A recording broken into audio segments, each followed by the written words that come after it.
Welcome to Canvas of the Heart, presented by Free Arts for Abused Children of Arizona.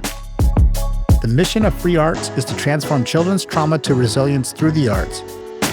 This show is a collection of conversations that spotlight the ways Free Arts creates hope for children and teens who've experienced abuse, neglect, or homelessness.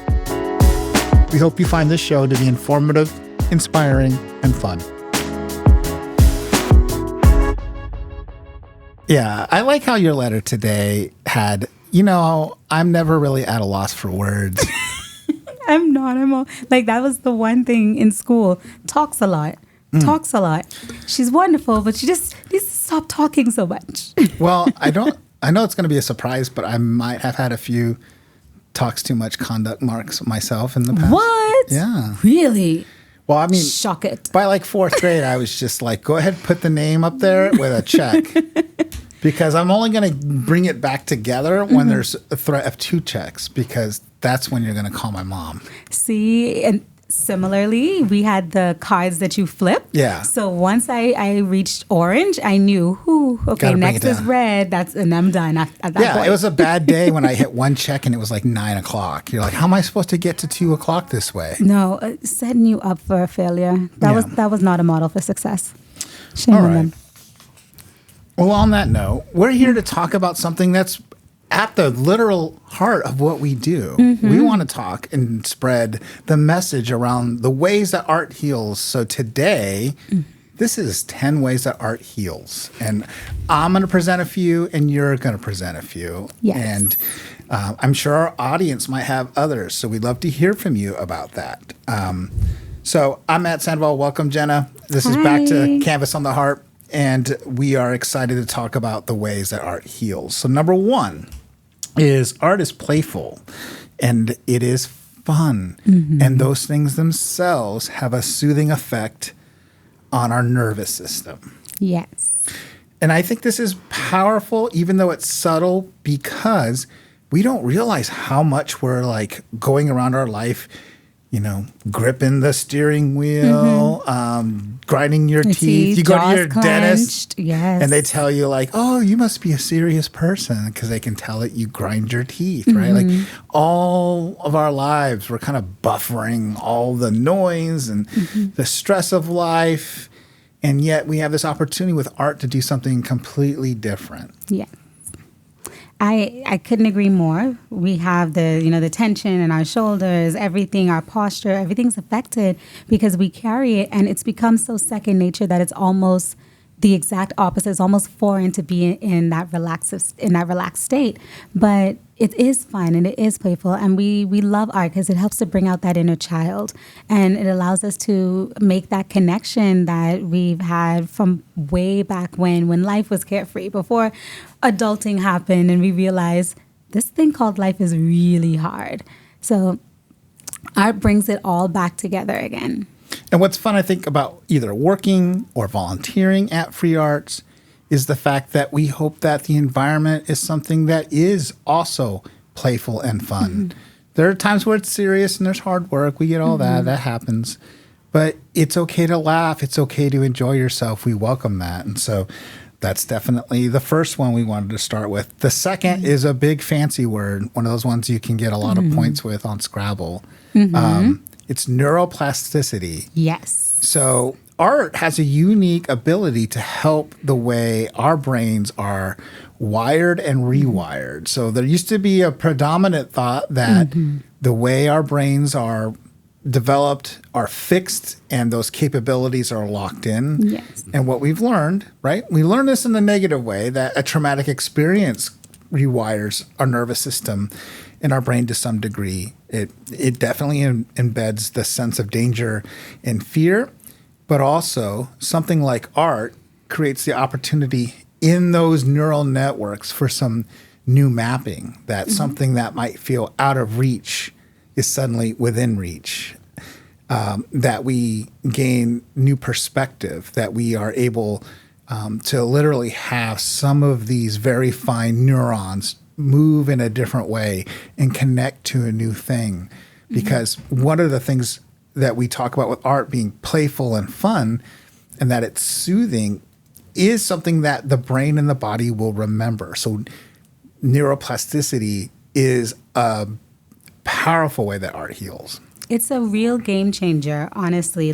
When we got that level of knowledge and we recognized that everything that we previously thought about the brain and the development, when we realized all of that was just inaccurate, it really helped us to set the stage. And when I say us, I'm talking about just professionally, like across the board, really helped us to understand how best to tailor interventions and the power of having buffers in place, the power of having connections, power of having those protective factors, because we recognize that there's hope. So it really helped to shift from that state of hopelessness, thinking, okay, this is it, this is done, there's nothing else here, to now what are the new possibilities? And so how can we have those positive experiences to really counter a lot of those negative ones to give that enhanced quality of life moving forward? So neuroplasticity is just like the greatest of all time when it comes to understanding trauma and building resilience and healing from that, and recognizing that you're not defined by your past. It's not what it has to be. Yeah, I love what you said there. Use the word hope, and particularly when things are hard and when healing it feels far away, it's important to feel hope, even though that might not feel possible. But like the sense of that I can have an experience of hope actually can create the sense in us that we can allow those things that we feel are hard to make happen, that would make our lives better, possible, that it is possible for that to happen. So there are places where we got to feel the hope to believe it, right? Yes, definitely. All right, number 3, art helps us heal because it balances the product of life and the process of life. So when we talk about art projects and programs at Free Arts, I often talk about how some of our programs have a product or a process, and either one of those is okay. And what I mean by that is, if you're in a professional artist series, there might be an exhibit that is planned. There might be some actual public moment or a display of your work. And then in a weekly mentor program, that might not be the situation. Your art is just changing every week, and the whole goal is to be able to do the activity in the moment. And why this is cool is I think it mimics life. There are moments where we know we have to kind of show up and do the thing, give the speech, do the interview, be that good student, have a tough conversation. That's a product moment. Yeah. Like it has to happen. That performance is there. You have to be there, be present for it. Yeah. And then there's process moments, which is like, how do I just commit to doing the work that's going to eventually lead me to the thing, or doing and creating the space for the work that just brings some joy to my life, right? For all the reasons. So there are moments here where we balance out. This is product oriented. We want it to look and be a certain way because that's part of the process.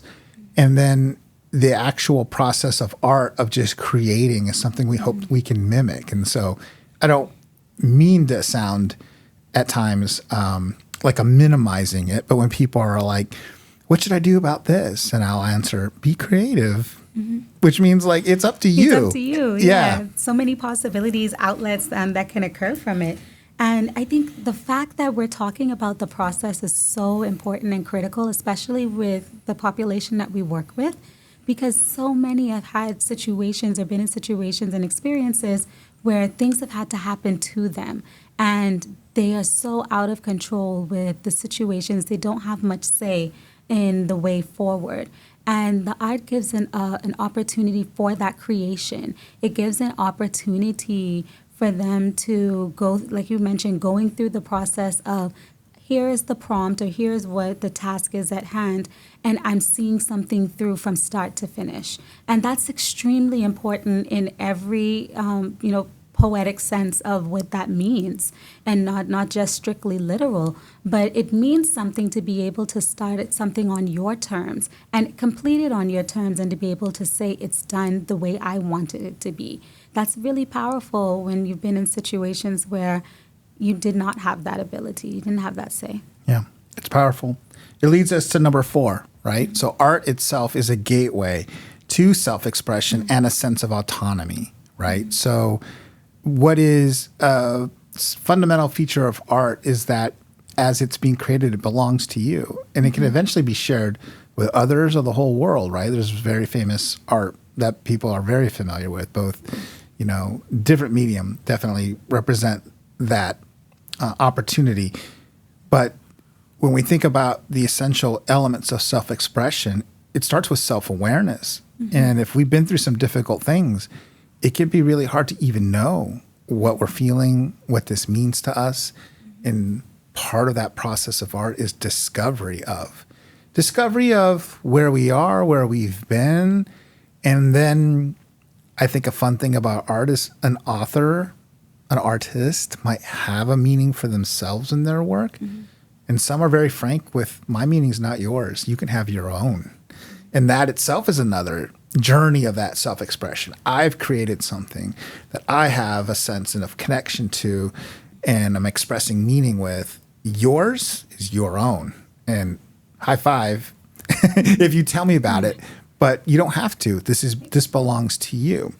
And those are all back to building that sense of autonomy, that I can act in a way that fits my desires, my wants, and my needs in a safe and healthy way.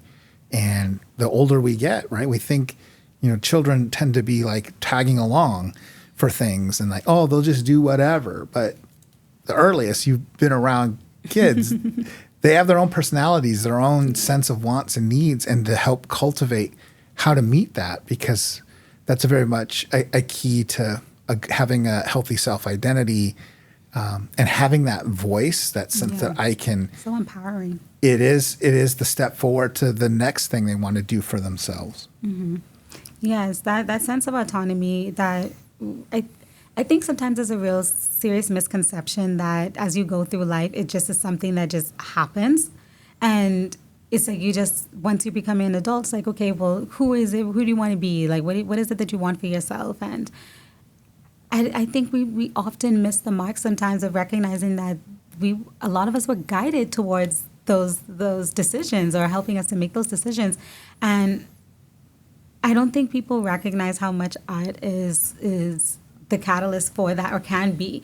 Even when we're talking about the self-expression and the sense of autonomy, we've had people who have engaged in our programs and have come out with careers in different art mediums, artistic mediums. And it's because they found themselves, and they found what was it for them and what they needed in order to show their self, their best self, and put that forward to the world to see. Yeah, that's awesome. It's like art's giving a young person that may not have had a lot of voice a chance to answer. What would you be if it was only up to you? Right. And that's a pretty powerful question at any phase in your life, to think about what ways have I been prepped and constructed and restrained into this thing that may or may not be true for me, and what would it be if it was really up to me? And that's a creative process, right? So yeah, I love that. All right, number 5, and then we're going to switch over and hear your list, right? Yes. And by the way, none of these are like number 1 in that it's the only or they're the not most rated. powerful. No, yeah. Yeah, they're just no particular order. It's the list we made. So the 5th one is that art can involve the full body. And that's important because that full body involvement can affect the way stress and even trauma has been stored. Yes. So when we're talking about, I'm thinking about 2 things. So obvious examples, things like dance. But then I'm also thinking about moments where you are participating in something that is synchronous with others, like drumming, clapping, singing. All these things done with others have a body experience in which you are either expressing self or connecting to others, and the vehicle of you, this flesh, right, is involved. And there are a lot of reasons, probably its own set of podcasts, probably a whole other channel about why in certain cultures, bodies are seen as expendable, as things to be ashamed of, or things that can be pushed to the limit. And we all do this, right? Drink too much coffee, stay up too late, eat too many of the wrong foods. We push the limit rather than think about, how do I care for this thing? It's the only one I'm going to get. Right, yes. And it's a powerful, beautiful thing. And then how do I use it and move it in a way that helps me de-stress from some of life's experiences.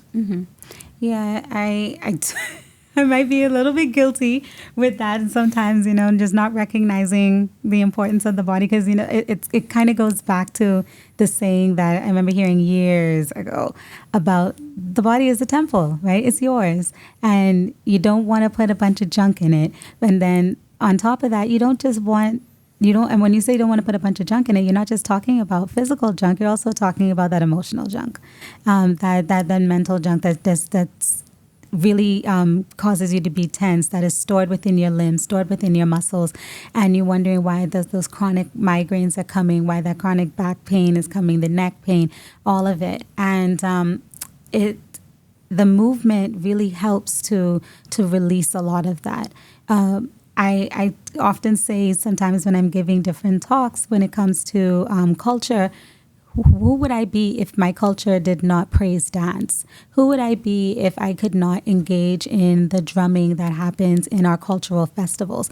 I say that all the time because it's so true. It's that, like you said, hitting the synchronicity of joining together as one, hearing the rhythm, hearing that movement, letting the beat, the sound radiate through your body. It's very cathartic in its own way. And so I think it's something that it's one of those that goes back to the first point we made, that it's so playful and that it's so fun, because it doesn't have to be choreographed. It's improv. It can be whatever you want it to be, and each method that you choose can have its own positive effects on you and on your mental health and your well-being. Makes me think of the concert we just went to, which was very loud and very big, but because it was so loud and big, the seats were vibrating the whole time. Wow. Right? And so it eventually felt like I could fall asleep here, right? Because it had its groove, right? So, yeah, it has a literal vibe, not the figurative vibe. Like, it really is. The seats, the facility was moving with the music, and, It's powerful. Yeah, it felt good. All right. Your turn. All right, we're going to take it over. So next one, it connects people with different perspectives. And I think you kind of touched on that already. You alluded to that when we were talking about an artist can create something and they'll draw their own opinion from it based upon the reasons as to why they created it. But someone else could look at it and another person could look at it. And by the time all these people have engaged in art or looked at art, they have drawn so many different perspectives together. They have been able to analyze it and draw all different types of meanings. And I think that's really important because it shows the complexity of individuals, it shows the diversity of individuals, and it gives you a change in your own perspective. And so you can see things from other points of view. So I think it's even, that's like a teaching component as well. Learning how to tolerate differences and be appreciative of those differences and those perspectives that are different from yours. And it helps you with looking at things from a different way to the point where you're challenging your own thoughts, your own thinking, and expanded learning. And so those different perspectives that emerge from the art allows for the appreciation of people coming together, like-minded, different perspectives of different-minded people coming together and fostering new communication, fostering some new thought. And that's kind of what we all want, right? We don't want just groupthink. We want people to come with all of the things that they have seen or that they have experienced and bring it all into the space together. Yeah, it makes me think of two things I've seen other people say, and I would give them credit if I could think of where I saw them first, but I'm putting that out there to say that it's not yours. These are not my ideas, right? So, like, why do people love reading books, particularly novels with like very tricky, dramatic components to them? Maybe it's not an action movie, but it has this depth to it around the characters.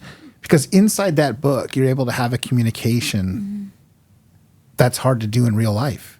Like, you're hearing and accessing the moods and thoughts and feelings of something that you perhaps relate to that might be surprising to you, or something that you're learning to appreciate in a new way, that it must be hard to be you with that situation. And it's all happening as you're sitting there reading. It's all happening in you to have that conversation that for some might be too fearful to have with a real person. So That's kind of the written word. And then I've seen a couple times that people describe my paintings are what songs look like. And what to me that means, like, there are times, especially with like music, where like it's such a mood that it to you it starts to have an image, a life of its own. And so this person's take on what their art was is like, if that doesn't make sense to you, you're not going to like my paintings. Right. And I like their paintings, but I also think that idea of like what's happening inside me is something that can be put out for others to be influenced by. So that's the music and both the visual art medium, both kind of sharing something that's new and unique to human experience, right? Yes. Oh, that last one in particular is extremely powerful. Yes, taking something within me and bringing that out. That. I think if that's not the latest tagline for art, I don't know what is. Next one, number 7, it promotes the cultivation of new skills and growth in development. And I think that actually even goes back to our outcomes pyramid. What we're doing here in Free Arts, talking about skill building, talking about the growth of new things and how we can develop.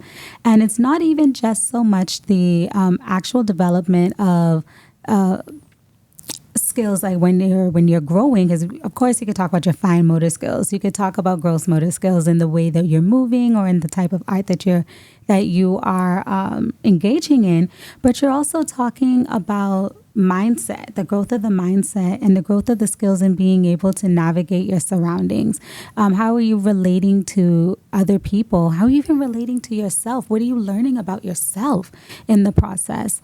And the development that occurs is it happens so almost so subtly that you don't even recognize it because you don't realize it because of all the fun that you're having when you're doing it, and you're learning that you can collaborate more. You're learning that you are thinking differently. You're learning that the way that you're processing information is different as well.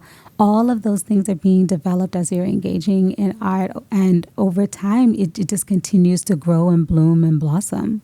One of the things I take away too from experiences where like a teaching artist comes and does something is, of course, they're very good at what they do, which means they've already figured out all of the shortcuts. Mm-hmm. And then if they're particularly gifted in being able to teach it, like you immediately walk away with like this thing that looked really hard to do. Actually, I found like the 1, 2, 3 to get close. Mm-hmm. I'm not saying I'm ready to have an exhibition with my art, but I'm also not as intimidated as I was because someone with that insight showed me the shortcuts, the easy ways to get this thing rolling, right? The hardest part sometimes the creating is starting and then committing to it, like just continue doing the thing. But that new skill element helps make that beginning part a lot easier. Definitely. And you made a good point about it's going to be difficult, right? Especially when it's something that you've never done before. It's definitely going to be difficult. And how many times have we quit things simply because it's like, okay, I'm done with this. Like good valiant effort, pat on the back, I'm done. But seeing something through to fruition, that's also the building of the self-efficacy that we talked about. I didn't think I could do it, but I did it. It was something that was completely foreign to me. Now I can say I have experience in that. I felt the same way. And when I observed some of our participants doing glass blowing for the first time, like who really woke up and was like, okay, I'm going to blow some glass today. I'm going to create this wonderful figure, this sculpture. And it's like, you did that though. And so every time you look at your decorative piece, you know that's yours. And so now you have, that's a skill that you didn't even realize that you were capable of doing, but you did it. Yep. So. The next way that art heals is that it helps us to make meaning from our experiences. I think that's a really big one because especially when we're talking about trauma and we're talking about situations that really have dysregulated us and we can't figure out exactly why we were placed in these situations. I think that's one of the biggest questions that we ask, why did this happen? Why me? Why did it have to be this way? And we look for meaning in every bit of our experiences, every bit of our reality, because that helps us with coping, it helps us with acceptance as if we could figure out the why behind it. And sometimes it doesn't exist. But when we become the authors of the story, we're narrating the story, we're the creators of it, we're the creators of the manner in which it's delivered. It's really helping us to draw meaning out of those experiences. And we're drawing it on our terms. And I think that goes right even back to the autonomy that we were talking about before as well, is that the meaning that comes from all of the experiences that we have is what keeps us going. And it's what helps us to recognize that regardless of what this situation is, of what occurred or why it occurred, the fact that I can't change it, but I can create my own internal sense of being able to accept it because I get it. Yeah, I think this is potentially like an example for some people, like what's called like post-traumatic growth. Like, Yes. So they've been through an experience and now a certain part of their like mindset, their worldview, their sense connection or capacity are all changed. It's often very motivating for people. But in the arts, I'm thinking right now mostly of like musicians. Regardless, this is for the Swifties. You'll all be excited about my reference here. Boy. Yes. What if you had eras and you have to figure out what your eras have been and what you've learned from each of them? And those are things that are, I think, regardless of the style of music, if you're with an artist long enough, there's the happy album, there's the sad album. There's all the seasons of life. Yes. And what's the mood that's been there? One I found from another artist way after it came out and was like a perfect one for me at a time in my life where this was the truth. It's actually an album from Beck. So Beck did the kind of stuff they were known for early on and then tried to go back to like singer-songwriter and wrote this album called Sea Change, which he'd been through a very difficult thing. And so Sea Change was the theme for life at the moment. But the album itself was like, this hits home really closely. So again, this sense of like, I'm building some meaning out of what is essentially suffering, difficult experience that I'm ultimately going to persevere through, but I have to make sense out of it. And you can see that in the arts. And so this is a way for us to either record it, in a way be a monument to it, or to find some solace in it, because someone else's work can connect to you well after it's been created for something that's hitting you now. It's a bit of a love-hate relationship with Lauryn Hill right now because I'm still waiting on that concert to come from months ago. But that is a perfect example of it, is that she's on tour right now with her album from 25 years ago. Mm-hmm. And it's still resonating with people 25 years later. And I think it just is a testament to you poured your heart and your soul and everything that you were experiencing into this work that you created. You birthed something that was you in musical form. And you're touching all of these tens, hundreds of thousands of people around the world with this music decades later. So I nail on the head exactly what it is that you can produce something. And that's the wonderful thing about art, is that it stays, it hangs around, and it's like nothing new under the sun, right? Everything just keeps coming back, because there's always going to be somebody who's hearing it for the first time or hearing it in a different way for the first time. Yeah. Mm-hmm. But another thing about art, I guess, is continuing the thread with the different feelings that come from it, is that it increases the feelings of self-worth. And so I think even taking it from the creator's perspective is that, similar to what we just said, is that when we're creating meaning, we're adding some worth to that, because we're saying that this is something that happened for a reason and for a purpose, and by sense there's worthiness within it, versus something that is meaningless, versus something that is when we look at it, it's like, what is the point? Completely purposeless. And so we're increasing our feelings of self-worth through our creation of it, but then we're also increasing the self-worth through the fact that, once again, with the building of the self-efficacy, is that, okay, this is better for me. I have the potential to do something. And going right back to the hopelessness and the helplessness that could have been previously felt, we're counteracting that. because when we're engaging in the art and we're bringing something so beautiful, and it's impacting our emotions, it's impacting our creativity in a positive way, it's opening our eyes and our awareness to new heights, new horizons that we may not have previously thought possible for ourselves. You could see it when people come to an activity and they're kind of closed down, and then the event's over, or the exhibition's over, or the performance is over, and the experience of having so many people literally cheer you on, and then figuratively hope and cheer you on.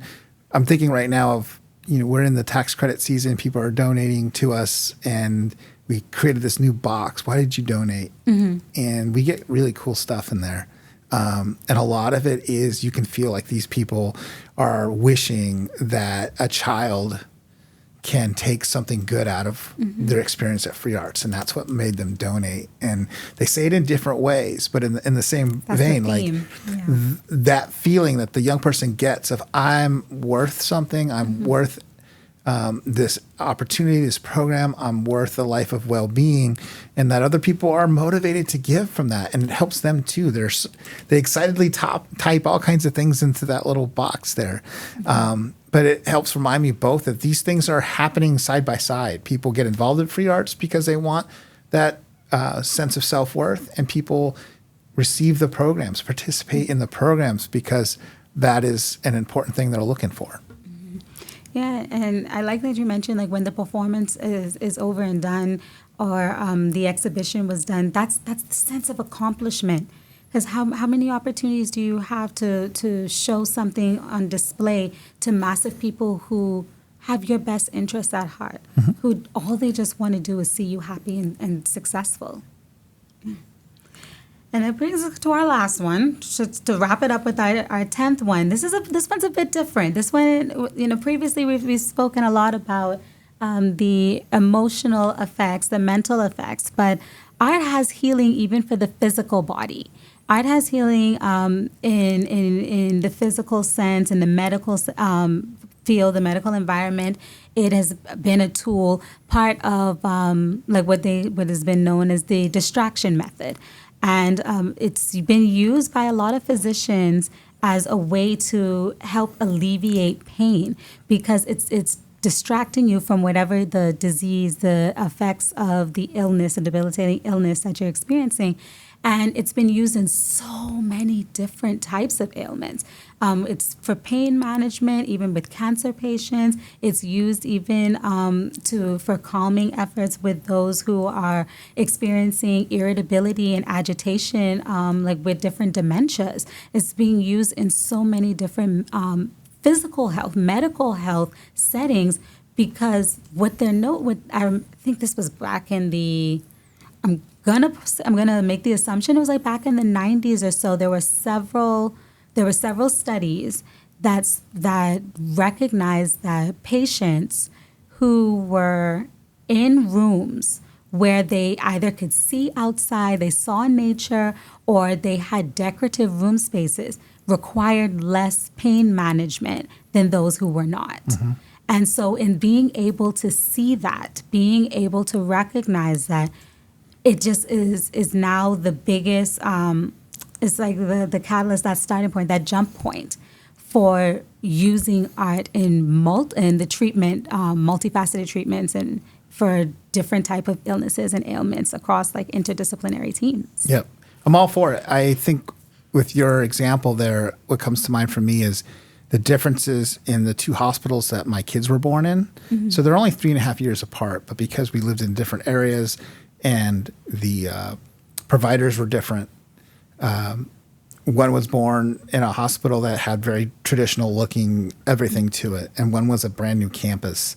So our second one was born in a brand new campus that had a stated value to be a campus of healing. So there were sitting gardens, there was the sound of water. The rooms themselves were designed with a certain eye.